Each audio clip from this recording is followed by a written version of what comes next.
First of all, thank you for doing this. Like I mentioned a moment ago, um, it's uh, it's always fun to talk to someone who's sort of done it all. Anything that a director sort of aspires to, you've hit, but then you keep working, which is what I really appreciate. So I'm always curious what makes it the next project because Oscar check mark, work with Mel Brooks check mark. Like that's what else do you need? Like have a son who's also successful in the business. Like every marker is working out. But what makes a new, what makes something interesting enough to go back to work? You're a man who no one would blame if he decided to watch TV for the rest of his life. Um, I don't know. I don't think of it that way. I think of it just there are things that interest me, and if I can figure out how to do it, then I do it. Yeah. It's not like I want to do, I want to do just this or whatever. I mean, there are different. I am a a fan of film and storytelling, Yeah. and I've liked all kinds of forms. So it wasn't like I only like to work in this area or that area. There are just things that intrigue me. And fortunately, I've been able to do it, especially when I never had, uh, I should say, I never actually even thought or to say the ambition to one day to work in the film business. That wasn't even on the radar screen anywhere. I never even imagined to be doing what I'm doing. So it's a strange circumstance, led me to this. So, and it's been fun. I have to say that. Let's say hardly complaining. It's because yeah, I mean, even something like the Bay is probably about 10, almost 10 years old now, or maybe even more. Time flies, but that's such a different work from so many other things that it's clear that oh, here's something I haven't done yet, or here's something I'd like to try. Let's just do it. Like I want to do it. Someone's willing to pay for it. Let's go. That's exciting to watch, no matter who's doing it. Yeah, no. I mean, it was. I mean, we ended up making the Bay for $2 million. Yeah. And as cheap as it could possibly be, because that was the only way to really get it done Sure. at that time. So, but we got it done, and we did that particular, piece to talk about an ecological, disaster in a community, and I thought it was worthwhile, and it was, a scarier piece, not one that's sort of polite in its, Yeah. in its storytelling, No. and it's great to be able to play in different styles and different ways to tell a story. For sure.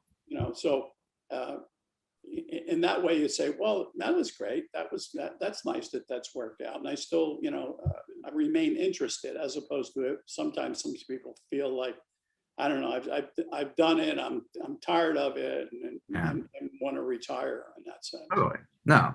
So what made the Survivor a project that was interesting to you? I mean, once I heard about it, it was, I think done poorly and not or just lazily. It's sort of the thing that 20 years ago was the Oscar movie. It just came out because it checked the boxes people wanted, but it has such sort of passion and personality to it. How much of that was on the page, and how much was you deciding I see something here and I want to work on it? Well, I don't know. I can't remember, in terms of say what was just on the page, Yeah. and at the end of the day, it all kind of blurs together. Um, it was a story that I found intriguing. I hadn't thought about doing it, but the idea of this post-traumatic stress disorder, when I was reading it, I was thinking of an incident when I was a young boy. I mean, literally like 4 or 5 years old, I think. And a man showed up at the door, and in 1948. And it turned out that he was my grandmother's brother, and I never knew she had a brother, Yeah. and she never mentioned him or anything else. And turns out that she came to America, and he never got out when he was old enough to travel, and ended up in a concentration camp, and then ended up, at our door in 1948 when he finally was able to, get out of Europe, out of Germany, out of the camps, and all of that. And I didn't know who he was, and other than he was my grandmother's brother, but they put him in my bedroom in a cot on the other side of the room. And the first night I woke up because he was like tossing and turning and screaming and carrying on. And I didn't know what that was all about. And then he fell back asleep. Yeah. And it went, every night that he was there for 2 weeks, he would wake up in the middle of the night, scream and flail about in bed and fall asleep. And then he ultimately moved on and got his own place. And then years later, sitting with my mother in the kitchen, she was talking about Simcoe, that was his name, and that he was in a concentration camp. And I went, what? Yeah. That's the first time I ever heard that. And I was thinking, well, I guess that's why he was waking up in the middle of the night screaming. Yeah. That's what that was about. And then you reading about Harry Haft, and I'm thinking of it in terms of post-traumatic stress disorder. At a traumatic experience, the camps happen, and he's haunted by it as time goes on. He's survived, but he's struggling with the past. Yeah. And then you think about, look at all these people, whether it's soldiers in war, that some come back and they can't get past what happened over there, wherever they were and whomever they were fighting, and whatever the war was about, that they're haunted by it. And other people, from even the 9/11, that some who have survived it are haunted by that incident. And I thought, well, that's a valid idea. That's an interesting thing to explore. And the Harry Haft story was sort of a story I thought would be worth telling. Oh, yeah. And to have a partner in playing the role, and someone like Ben Foster is amazing. I love him in everything, and I always wish more people put him in things and gave him lead roles. And it's so great that that's the type of person who's in this role, because it never becomes about watching the actor.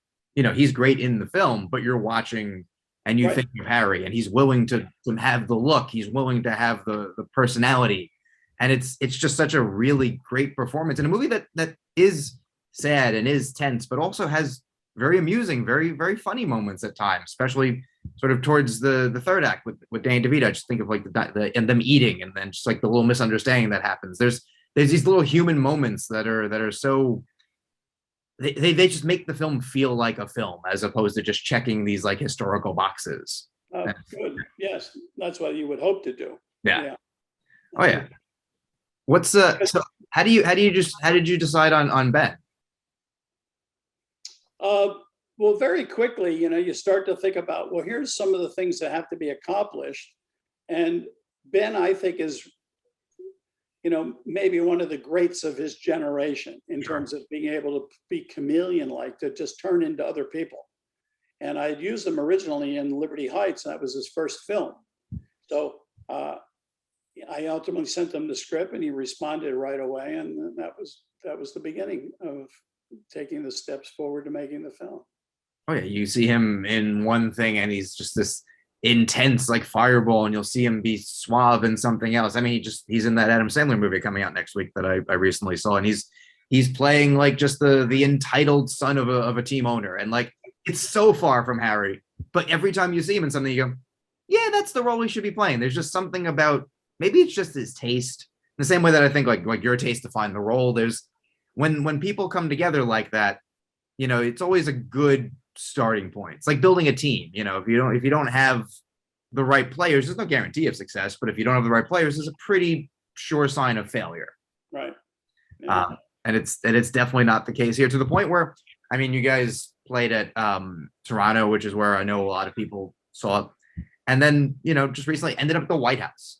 Not every film winds up there. What's that experience like? Also, just knowing that like that's the audience that's now watching the film. Well, I mean, it's very gratifying, because, look, we finished the film, we were about to send it out to distributors and everything else, and then the pandemic hit.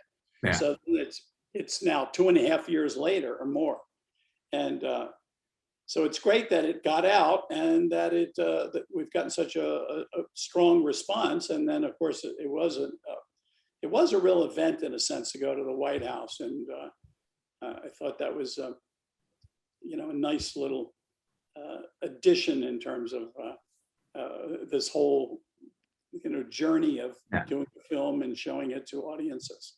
Oh yeah, it's especially good. And like I said earlier, like you have the Academy Award, like you have statues, you have an Emmy, like you have things that will dictate success. Like, but to get invited to the White House is that doesn't happen every day. That's not No, something that happens. You're like, I'll take that.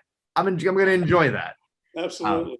For Yeah. sure. And you mentioned how long it took to come out. It is true. Like it had been on sort of like the lists that people like myself would put out of like what could be a contender this year. And if he gets this like allure of like, well, maybe this is the year that we have Ben Foster in that like boxing movie, and you don't know much about it. You just hear like the base details. Right. So it almost creates this weird anticipation that you know, hey, it's that's obviously the nature of the business. You've been there long enough to know that like there are things that you're like, this movie is going to be amazing. Everyone's going to love it. It comes out and nobody sees it. You go, all right. Or you go, that wasn't my best work. And then everyone loves it. And you're like, oh, no, great. That was exactly what I planned to do. You just, take it as a look, the reality is, I mean, I learned from, here's the thing. I learned from Diner, yeah.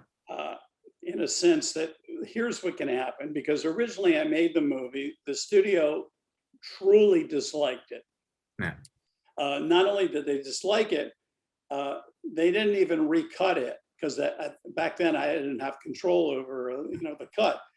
But the reason they didn't recut it is they thought it was so bad you couldn't recut it to fix it. Yeah. Why waste money? So that the studio hated it.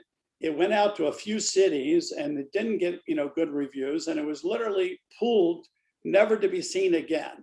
Yeah. And then all of a sudden, because of certain things happening, and we're in New York, and all of a sudden we were able to open there, and then all of a sudden it was like the movie was finally understood. Yeah. And then it went on from there. So you go in terms of being a filmmaker, it's like someone, the film is disliked and then suddenly embraced, or any one of the things in between. It's just part of it all. It's part of what you do. And the biggest thing is to get used to that there are going to be at times people who attack you on certain things that you do, and other times they're going to embrace the work that you do, and you go, look, that's part of the journey. Yeah. That comes with the work that we do. Yeah, you just have to, if nothing else, you have to like what you're doing, because otherwise, why are you wasting time and energy and aggravating yourself? If you like it, especially now.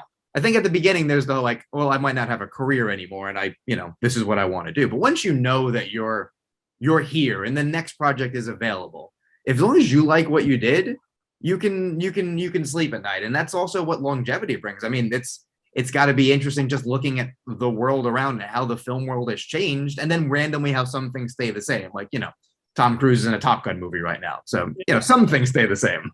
Well, I mean, look, Mel Brooks, who I worked with for 3 years on 2 films, and he said, anytime you go to screen your film, for the very first time, he said, it's like you're sitting there in the back and you're listening to the audience and everything else, and you got this little barometer, and you're going, and he was telling this, he said, here's the barometer. It's like, good, you're out of the business. Yeah.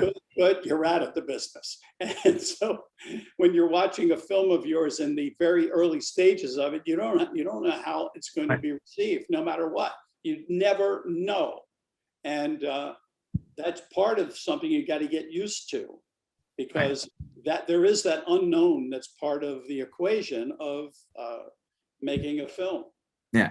No, Mel Brooks was one of the people that like my grandfather and I like first started watching movies over. And I remember watching the DVD commentary when people still would do that for like Blazing Saddles. And he's talking about like looking for change in the gutter after the producers. Cause he's like, never going to make a movie again. And you're sitting there, years later going, oh, this guy who won an Oscar for that movie at the time is like, well, I better go wait tables at the Automat. It's just wild to see how that happens. But I think that's the sign of, I think if you care, that happens. I think the people who don't care and like, this is the job, I'm going to move on and I'll do something else. And whether they're an actor or a filmmaker, those are the people who don't get that way, because they don't have the investment. If you, for lack of a better term, if you give a shit, you're going to have those moments. And it's better to have those, I think, than to just sort of go, all right, I made a movie. It's on HBO. If you watch it, great. If not, all right, see you later. It's much better to be invested. Well, it's at least doing something that you really enjoy. So Exactly. that's a lucky place to be in that Oh, regard. yeah, with the added bonus that other people are enjoying it. I think, like, I thought the movie's quite good. I think Ben is phenomenal in it, and in an interesting way, the fact that it's going to be up for Emmys instead of with the Oscar race kind of gives it a different perspective, just because it is a film that's very theatrical and I think stands out in a way that, even you who've made, TV movies as they were, over the years, this never felt like that. And I know, like, the it's very similar now, there's no ghetto of like, oh, I made TV. But it is interesting that this feels so theatrical by comparison. So I think as people watch it, it really does hit them in a way of like, oh, did I miss out on this? Even though this is how it starts. Right. Yeah. It's Well, yeah, I'm glad that they're watching it and responding. So totally. be more pleased in that Oh yeah. regard. No, you should be very proud. And if anything, it just makes me excited for the next one, which, listen, how what else can I say except, like, you should be proud. It's a job well done. And, like, when the next one hits, I'm gonna be there. Like, I was there at NYFF for the Bay, like, I'm still gonna be there. Well, good. Awesome. Well, thank you so much for doing this again. Like I said, anyone who's been around the block and has the hardware and has done it is interesting to talk to, just because, you know, you've forgotten more than most people will know about the business, right and wrong. It's great.